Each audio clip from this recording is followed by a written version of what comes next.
What happened in the last year the Beatles spent together? Well, we all know that the Beatles were a great team that produced good music.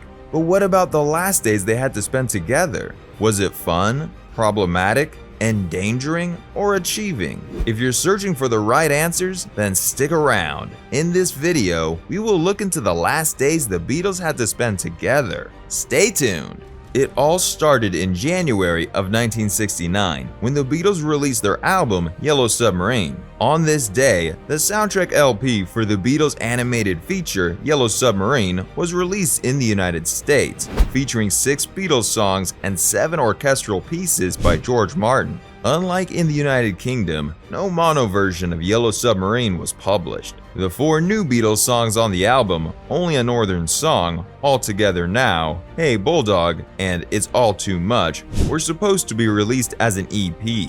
However, this was deemed unfit for the US market. Therefore, the full-length record was developed. Yellow Submarine reached number 2 in the United States. The artwork for the US and UK albums differed somewhat.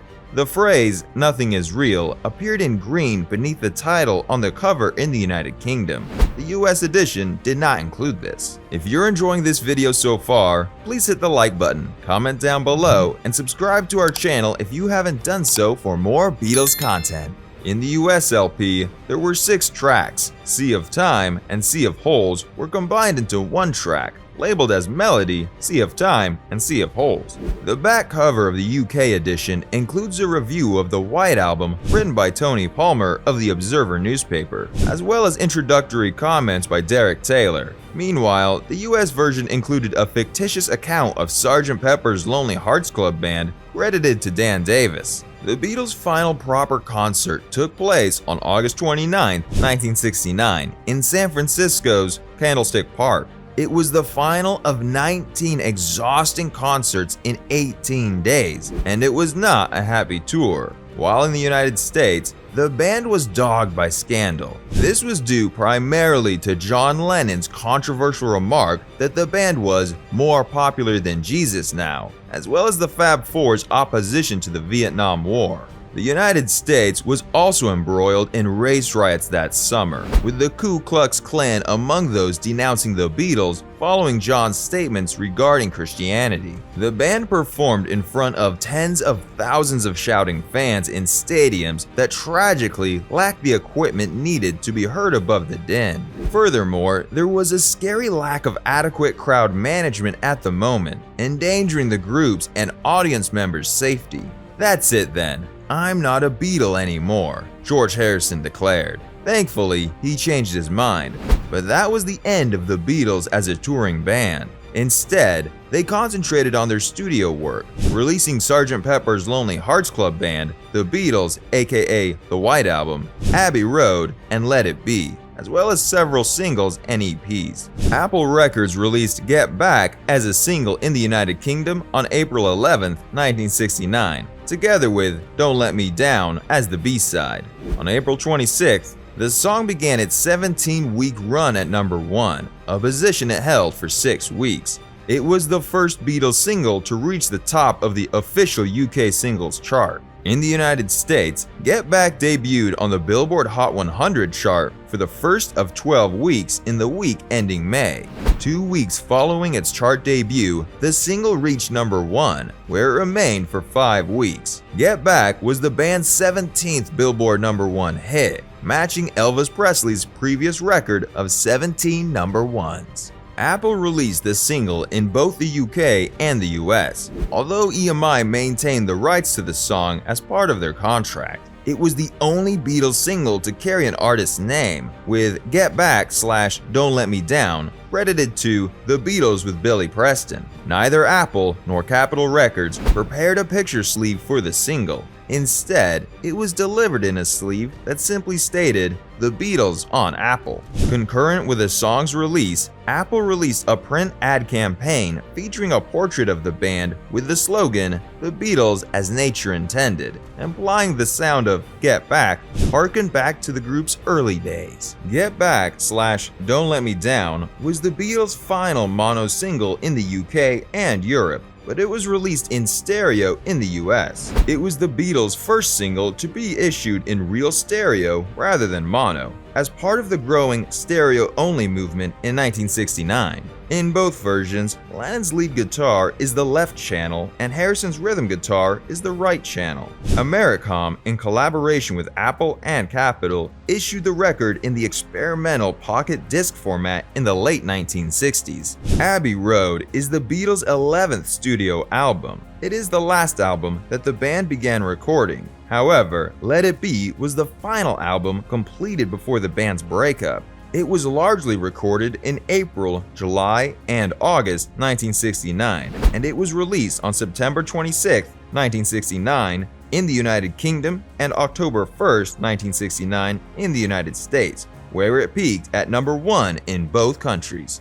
In October, a double A-side single from the album, Something/Come Together, was released and topped the charts in the United States. Abbey Road is a rock album that blends blues, pop, and progressive rock, and makes extensive use of the Moog synthesizer and Leslie speaker.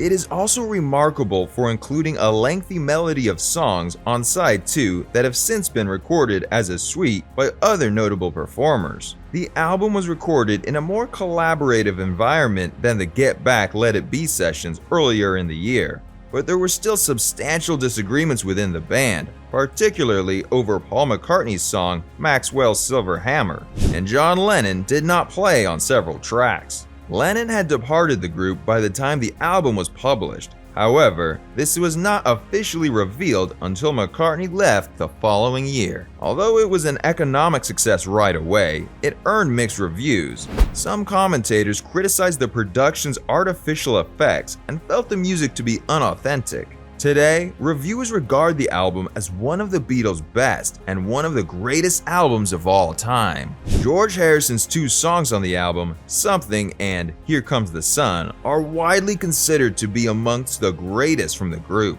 Klein had been lobbying for a higher royalty rate since May 1969. He said that the Beatles' financial situation was fragile and that it was in EMI's best interest to give them a better deal. After delivering numerous hit singles, the double Magical Mystery Tour EP, the double album, The Beatles' White Album, and Yellow Submarine soundtrack, and the best-selling Sgt. Pepper's Lonely Hearts Club Band, the group had nearly fulfilled the minimum terms of their existing contract from January 1967. The November 1968 publication of the White Album increased EMI's shares of the UK record market from 28% to nearly 40%, with almost £900,000 in retail sales. Furthermore, the Beatles' upcoming release of Abbey Road put Klein in a strong bargaining position. The Beatles' prior arrangement with EMI and Capitol granted them 17.5% of the US wholesale price, which was already a substantial sum.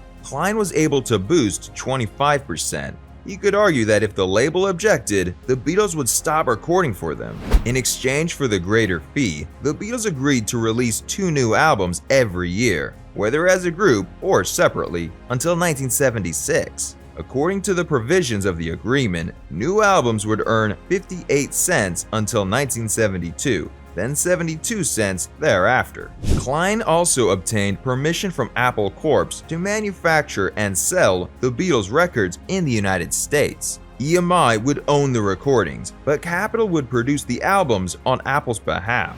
The gap between manufacturing and sale costs would therefore be profited by Apple. For the first time, the new conditions gave the Beatles the authority to control how their music was created and sold. On this day, Paul McCartney, despite his dislike for Alan Klein, John Lennon, and Ringo Starr signed the contract. George Harrison was not present but signed it later. During the meeting, John Lennon took advantage of the chance to inform McCartney and Starr that he was leaving the group. Although John Lennon had decided to leave the Beatles the previous week, Alan Klein convinced him to remain silent in public. Nonetheless, on September 20th, 1969, Lennon elected to inform the rest of the band. In Toronto, on September 13, 1969, the Toronto Rock and Roll Revival Festival was held at Varsity Stadium at the University of Toronto. John and Yoko were invited by promoters John Brower and Kenny Walker and quickly created the Plastic Ono Band. Eric Clapton on guitar, Klaus Voormann on bass, and Alan White on drums. In time to perform at the event the next day, the band practiced exclusively acoustically on the way from London to Toronto. The Plastic Ono Band performed 8 songs for the 25,000-strong audience. Kim Fowley introduced them, and John told the audience that the trio would only play songs they knew. The festival saw the first public performances of John's then newest song, Cold Turkey, and Yoko's Don't Worry Kyoko, Mummy's Only Looking for Her Hand in the Snow. The band ended with an extended experimental improvisation, John, Let Us Hope for Peace, which saw the band leave their instruments on stage for feedback until they were turned off by the Lennon's personal secretary, Mal Evans. Buried Together is the first compilation of the English rock band The Beatles' early recordings supporting Tony Sheridan to be published in Canada. Polydor Records released it in November 1969. The cover image depicts 4 candles, one of which had been extinguished, alluding to the urban legend that Paul is dead.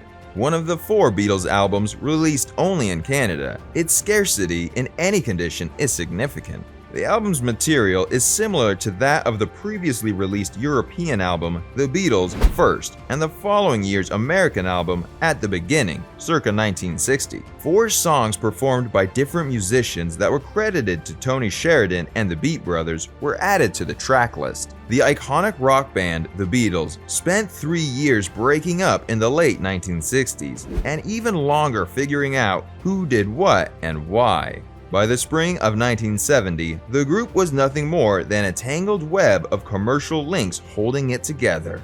Outside of the band, each of the Beatles was pursuing his own musical interests, and there were no intentions to record as a group. But as far as the public was aware, this was only a temporary situation. On April 10, 1970, an ambitious Paul McCartney's self-interview was pounced upon by the international media as the formal announcement of the Beatles' breakup. Paul McCartney elected not to do any promotional interviews for his debut solo album, McCartney, which was set to release on April 17, 1970. Instead, he requested Apple's Peter Brown to create a list of questions for him to answer. His musings on the Beatles and the termination of his partnership with John Lennon were among them.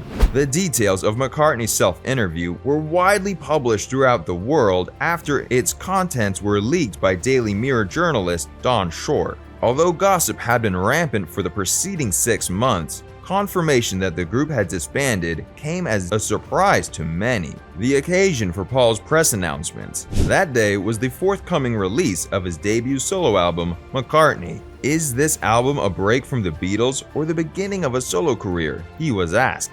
Time will tell, Paul says. Being a solo record suggests it is the beginning of a solo career, and not being finished with the Beatles means it is just a rest. As a result, it is both. Was your break with the Beatles temporary or permanent, due to personal or musical differences? Paul was asked.